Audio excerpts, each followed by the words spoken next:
बिस्मिल्लाहिर्रहमानिर्रहीम। मुझे भी कुछ मैसेजेस आए थे कि ये पोर्शन मैंने नहीं वीडियोस में कवर किया हुआ। अब जो आपको पीडीएफ भी सेंड किया ना, उसके अंदर ये क्वेश्चन नहीं है, तो इसका यहाँ से स्क्रीनशॉट ले लीजिएगा। मैंने कैमरा स्टिल भी इसलिए रखा है कि आप इसको स्क्रीनशॉट लेके यहाँ से याद कर लें। अब ये पीडीएफ के बिल्कुल एंड पे मैंने लिखा हुआ है, या तो ये 2023 के पेपर में क्वेश्चन आया था या आई गेस 2024 में आया होगा, जो मैंने एंड पे लिखा था नोट्स के लिए।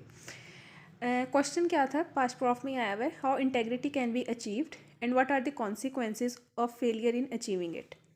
सबसे पहले उन्होंने पूछा हुआ है कि इंटेग्रिटी कैसे अचीव की जा सकती है और वो क्या एक कॉन्सिक्वेंसेज एक पर्सन को फेस करने पड़ सकते हैं अगर उसकी पर्सनैलिटी में इंटेग्रिटी नहीं होगी। अब इंटेग्रिटी होती क्या है? इंटेग्रिटी हम कहते हैं सालमियत को, या फिर आपका इंग्लिश में आप इसको सिनोनिम देखें तो इट्स ऑनेस्टी, अपराइटनेस, यानी एक विट्रस पर्सनैलिटी हो तो हम कहते हैं कि उस इंसान की पर्सनैलिटी में इंटेग्रिटी एग्जिस्ट करती है। यानी वो सच बोले, वो झूठ से इज्तनाब करे, उसने जो वादे किए हैं वो उसका पास रखे और उनको पूरा करे जो उसने कमिटमेंट्स किए हैं। जब एक इंसान में ये सारी करेक्टरिस्टिक्स होंगे तो हम यही कहेंगे कि वो इंसान, उसके अंदर इंटेग्रिटी है। थोड़ी सी इसकी डेफिनेशन से स्टार्ट किया मैंने इसका answer. Integrity is a word used to describe a person's commitment to honesty and willingness to do what's right. कि इंटेग्रिटी क्या होती है? एक पर्सन की कमिटमेंट टू ऑनेस्टी, कि उसने ऑनेस्ट ही रहना है, जिस तरह की भी सिचुएशन आ जाए उसने सच ही बोलना है, उसने ऑनेस्ट रहना है। And willingness to do what's right, और जो सही है वो वॉलंटरीली वो काम करे जो सही है, एक उसके वो किरदार में ऑनेस्टी एग्जिस्ट करे। For example, a person who abstains from cheating, lying और stealing would be considered to be a person who acts with great integrity। अभी साथ में उसके एग्जांपल भी दे दिए कि कौन से पर्सन को हम कहेंगे कि उसमें इंटेग्रिटी है, कि वो इंसान जो झूठ से, चीटिंग से और किसी को धोखा देने से परहेज़ करता है, तो क्या हम कहेंगे कि उस पर्सन, वो जो पर्सन है वो एक्ट करता है विद ग्रेट इंटेग्रिटी।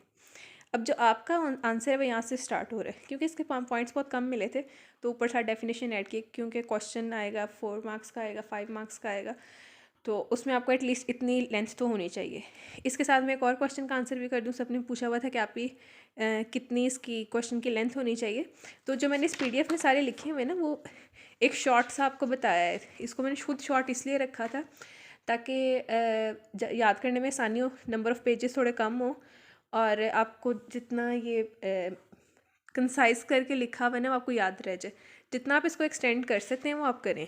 जहाँ पे मैंने हर टॉपिक की अलग अलग वीडियो बनाई थी उसमें साथ बताया हुआ था कि किस तरह आप उसके आंसर को मज़ीद थोड़ा सा एक्सप्लेन कर सकते हैं। तो अगर आपको क्वेश्चन आता है, सपोज अब ये खुल गया साइकोलॉजिकल मैनेजमेंट ऑफ पेन, इसके पॉइंट्स बनाए हुए, ऐसे बुलेट पॉइंट्स बना के आपने लिखना है पेपर में। अगर आप इसी के इस तरह पॉइंट्स बनाते हैं, 1 2 3 4 5 6 7 पॉइंट्स हैं, तो ये इनफ होगा। इसी तरह आपको इसको फर्दर एक्सप्लेन करने की ज़रूरत नहीं है, क्योंकि जब इस तरह कोई क्वेश्चन हो जिसके पॉइंट्स बन रहे हो ना, तो 5 मार्क्स का क्वेश्चन है तो आपको 5 एटलीस्ट करने होते हैं आपने।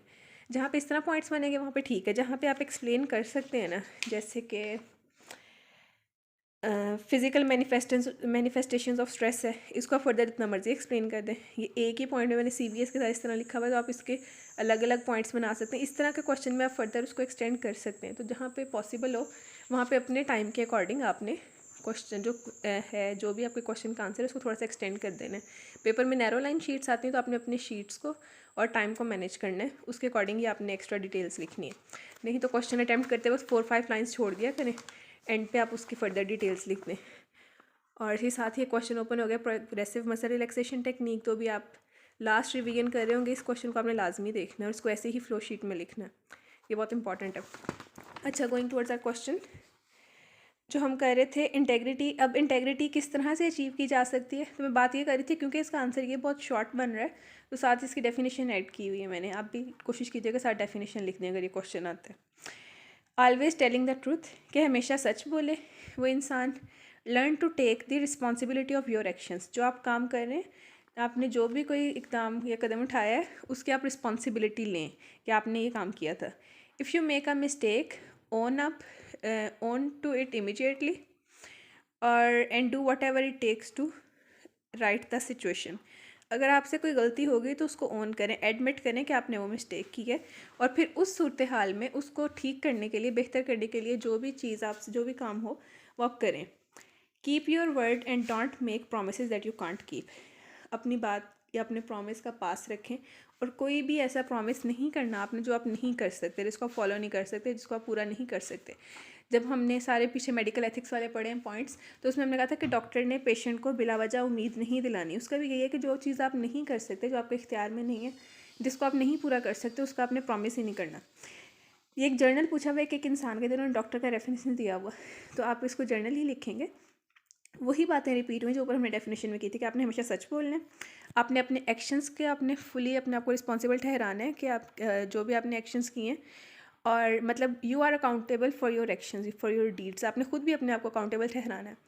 फिर if you make a mistake, आपने उसको ओन करना है, आपने उसको एडमिट करना है और उसको करेक्ट करने की कोशिश करनी है, बजाय इसके कि आप दूसरों पे इल्ज़ाम लगाएं और दूसरों को इसके लिए ब्लेम करें। आपने खुद अपनी मिस्टेक को ओन करना है और उसको करेक्ट करने की कोशिश करनी है। उसके बाद आप अपनी अपनी बातों का अपने पास रखना है। Don't make promises that you can't keep. इसके आप 2 पॉइंट्स अलग अलग से बना सकते हैं, कीप योर वर्ड और इसका don't make promises that you can't keep. अब इसी क्वेश्चन का सेकंड पार्ट था consequences of failure in achieving integrity. क्या क्या कॉन्सिक्वेंसेज होते हैं इसके? On a personal level, lack of integrity can lead to a range of negative consequences. अब ये कॉन्सिक्वेंसेज हैं, it can erode trust in relationships leading to conflict and isolation. कि सबसे पहले एक बेसिक ट्रस्ट बिल्डिंग ही होती है हर रिलेशनशिप में, either it's relationships with in your family, with in your friends और विद योर पेशेंट्स और वर्किंग इन्वायरमेंट। सबसे पहले एक ट्रस्ट जो होता है वो रिलेशनशिप में एग्जिस्ट करता है, क्योंकि सामने वाले को आप पे एतमाद और आपने उसका एतमाद और भरोसा जीतने के लिए हर इंसान ना हर मुमकिन एफर्ट करता है। उसकी रीज़न ही ये है कि कोई भी जो से आपकी है कमिटमेंट कि आपके रिलेशनशिप नहीं चल सकते जब तक आप उसमें ट्रस्ट बिल्डिंग नहीं होगी।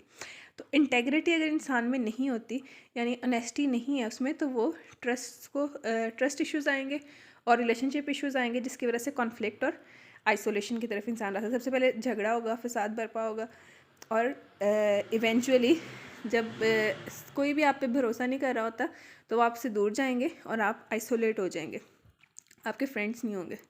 It can also damage one's self-esteem and self-worth, as living out of alignment with one's values can cause feelings of guilt and shame. अब being Muslims, हमारे रिलीजन भी हमें यही बताता है कि हमने सच बोलना है, हमने झूठ से परहेज़ करनी है, यही हमारी वैल्यूज़ हैं। जब एक इंसान इस चीज़ से दूर जाता है ना, जितना इस्लामिक वैल्यूज़ से दूर जाएंगे तो आपकी खुद एक तबीयत में बेचैनी हो जाती है और एक इंसान ना गिल्ट में रहता है हर वक्त।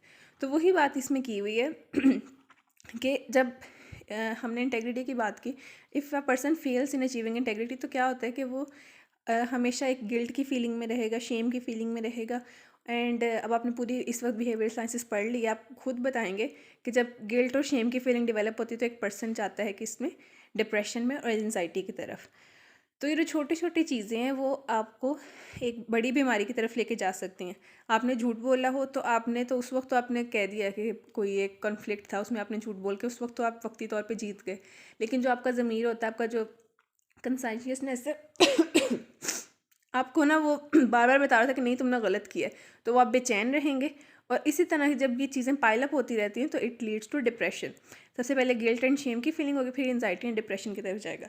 सो that was all about this question. इसको भी एक दफ़ा लाजमी देख लें, और मेरा ख्याल है 1-2 पॉइंट्स पीछे प्लेलिस्ट में मिसिंग थे, उसकी भी मैं बना देती हूँ वीडियोज़ जो थ्योरीज़ वगैरह है ना। And very best wishes for your exam. अल्लाह हाफिज़।